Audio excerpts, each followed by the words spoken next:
Thanks for this comment about first being diagnosed with CPTSD before you were diagnosed with ADHD. This is another overlapping diagnosis that we don't hear a lot about, but I see it a lot in my practice, like this first diagnosis of CPTSD or an additional diagnosis of CPTSD. So let's talk about this relationship.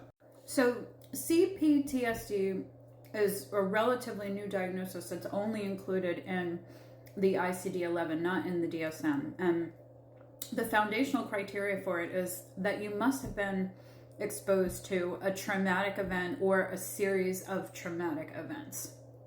And you have to have 3 symptoms of PTSD in addition to that.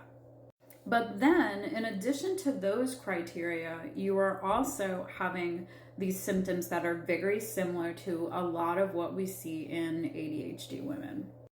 Emotional dysregulation, negative self-concept, and difficulty in interpersonal relationships.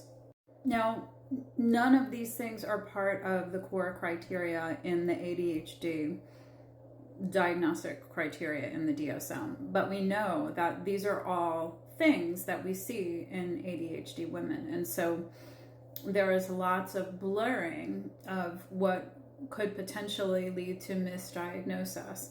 And we also know that we see a lot of comorbidity, which is kind of a nasty term that describes how we see these diagnoses run together in women that are ADHD women and in women who have CPTSD. Additionally, we know that ADHD women who experience trauma are more prone to develop the symptoms of post-traumatic stress disorder. And so it's important to know that just because you experience a trauma, you're not going to go on to develop symptoms of post-traumatic stress disorder. But ADHD people in general are more likely, and this could be because of genetics, to actually go on to develop full-blown post-traumatic stress disorder.